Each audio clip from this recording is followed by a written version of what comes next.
So to begin with, we had the Challenge Cup final. Now this was played between Bristol Bears and Toulon RC, and Bristol.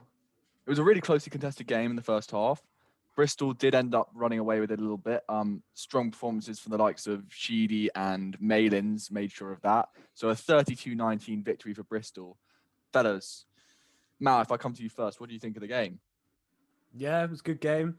Again, I think as we talk about with every Bristol game, Randrandra, however you say his name is, still can't get it right, is still such an influential player. And I think for one of Bristol's early tries, it was literally he just draws men in, which means that they just have the space out wide for whoever to run it in.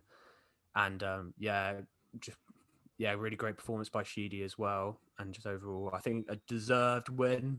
I think Bristol were the deserving team on the day. I think, they just all played really well. Maxon? Yeah, I can't really work out Bristol after lockdown. Like I just feel like one game they'll be outrageously good and everyone thinks they'll be definitely one of the top teams, and then next game they're terrible.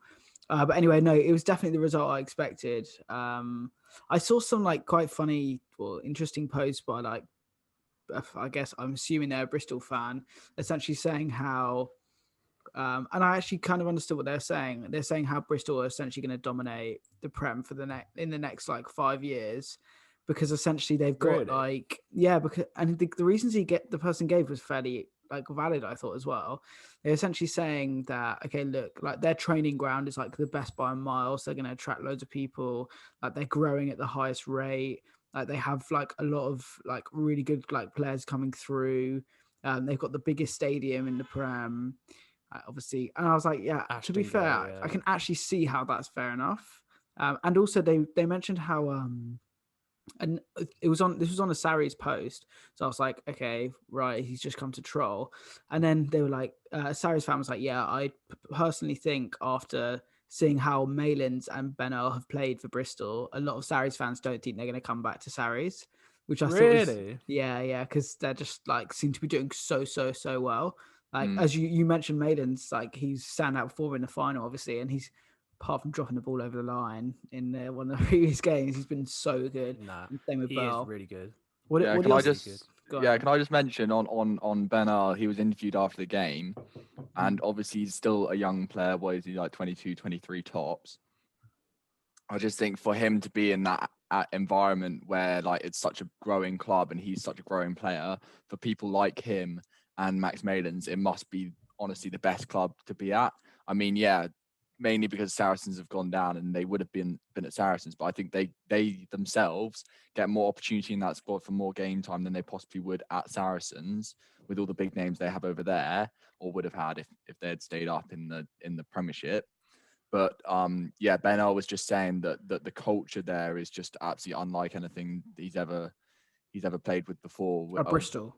At Bristol. So Saracens obviously have this really hard-working culture all based around defence and you know the compactness and the tightness of the game plan.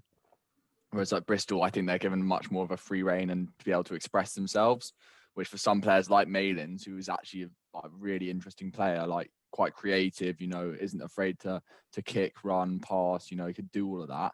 I think, you know, Pat Lam, the head coach, really gives players the ability to express themselves on the pitch, which is absolutely fantastic and makes a great rugby to watch, I think. Yeah, it's an interesting one. I just don't.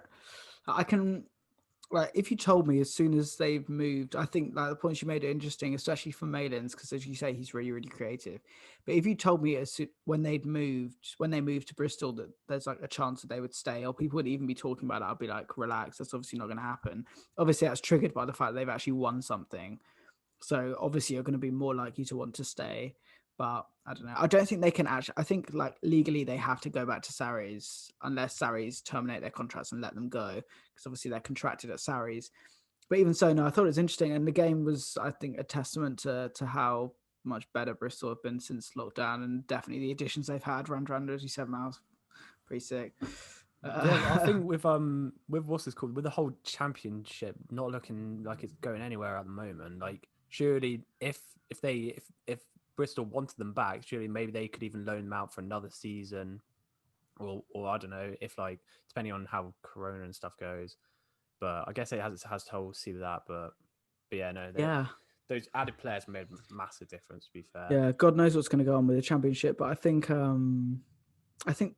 just before they went out on loans, they actually signed new deals at salaries. So like they extended their contracts. So I assume they could go on another loan, but who knows?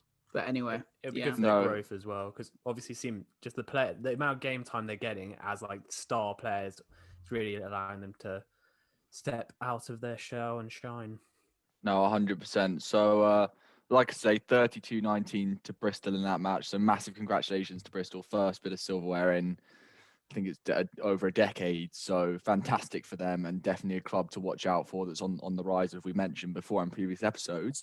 So, any comments on Toulon? I mean, I just think they were, not quite the force they were, to be honest. I think, they have the names like Ebenetspeth, but I don't even think he's anything amazing anymore. Bryce Heem did score a try. He's had a really good couple of games for them, I think. But other than that, I couldn't really comment on Toulon. Don't really know enough about them. So, moving on, I think from that game. Sorry, Mal, do you want to say something? No, I was just going to say Toulon weren't quite really. They didn't really step up to play, and just not really quite the big side that their legacy of reflects, obviously. Mm-hmm. So obviously, Bristol definitely deserved the win. Yeah. Rugby.